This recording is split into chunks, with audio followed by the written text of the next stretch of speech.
এখানে জয়ত্রী নিয়েছি কিছু, 3টার মতো দারচিনি, 1 চামচ জিরা, 2টা কাঁচামরিচ, 2টা শুকনা মরিচ, কিছু কাজু বাদাম, 5টার মতো এলাচ এবং 2টা তেজপাতা। এই সবগুলোকে আমি ব্লেন্ড করে নেব। আজকে গরুর মাংসের শাহী কুরমা রান্না করব। মশলাগুলো আমার ব্লেন্ড করা হয়ে গিয়েছে। এবার চুলায় একটি প্যান বসিয়ে এটা গরম হলে তাতে বেশ কিছু পরিমাণ তেল দিয়ে দিব এবং এতে আমি 2টা তেজপাতা, 2টা দারচিনি এবং 1 কাপ পরিমাণ পেঁয়াজ কুচি দিয়ে দিলাম। পেঁয়াজটাকে একটু ভেজে নেব। পেঁয়াজটা ভাজা হয়ে গিয়েছে। এবার এতে আমি 1 চামচ আদা, 1 চামচ রসুন দিয়ে দিচ্ছি এবং ব্লেন্ড করে রাখা মশলাটাও দিয়ে দিচ্ছি। সবগুলোকে দিয়ে আমি ভালো মতো কষিয়ে নেব এবং সামান্য পরিমাণ লবণ দেব। মশলা কষানোর সময় লবণটা দিলে ভালো হয়। সামান্য পরিমাণ পানি দিয়ে দিব মশলাটা যাতে ভালো মতো কষানো হয়। মশলাটা কষানো হয়ে গিয়েছে। তেল এবং মশলা দুটোই কিন্তু আলাদা হয়ে গিয়েছে।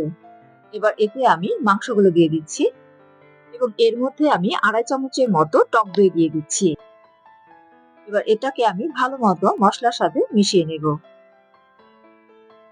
গরুর মাংস এটা সিদ্ধ হতে কিন্তু একটু বেশি সময় লাগবে, তাই এটাকে ভালো মতো কষিয়ে নিতে হবে। মাংসের সাথে মশলাগুলো কিন্তু ভালোভাবে মিশিয়ে নিয়েছি। গরুর মাংসের শাহী এই কোরমাটা কিন্তু খেতে ভীষণ ভালো লাগে। এবার এটাকে আমি ঢেকে রাখবো 15 থেকে 20 মিনিট। 20 মিনিট পর ফিরে আসলাম। মাংসটা ভালো মতোই কষানো হয়েছে।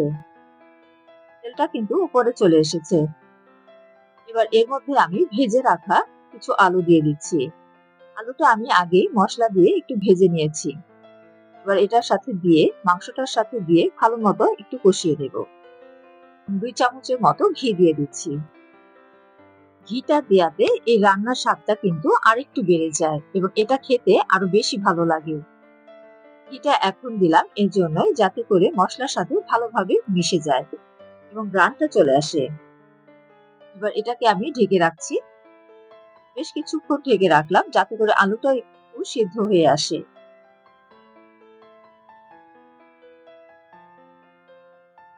আলু এবং মাংস কিন্তু মোটামুটি সিদ্ধ হয়েছে। এবার এর মধ্যে আমি বেশ কিছু পরিমাণ পানি দিয়ে দেব যাতে মাংসটা পুরোপুরি সিদ্ধ হয়ে যায়। পানিটা দিয়ে আবার আমি ঢেকে রাখবো, কারণ গরুর মাংস এটা সিদ্ধ হতে একটু সময় লাগবে। আমার ভিডিওটি যারা এখনো সাবস্ক্রাইব করেননি সাবস্ক্রাইব করে ফেলুন যাতে করে নতুন নতুন রান্না পেতে পারেন।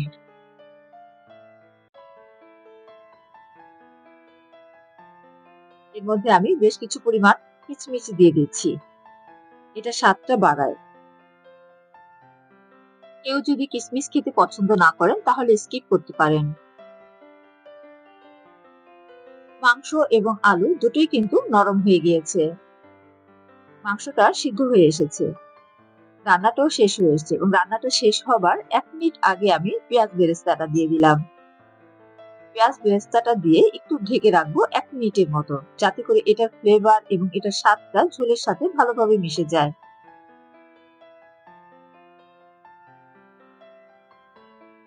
ঘন হয়ে এসেছে। এটার যে গ্রেভি সেটা কিন্তু চলে এসেছে। গ্রেভি ভাবটা চলে এসেছে। মাংসটা রান্না কমপ্লিট হয়েছে। ভিডিওটি ভালো লাগলে সাবস্ক্রাইব করবেন, লাইক দিবেন, কমেন্ট করবেন এবং বেশি বেশি শেয়ার করবেন। আজকের মতো এখানেই। আল্লাহ হাফেজ।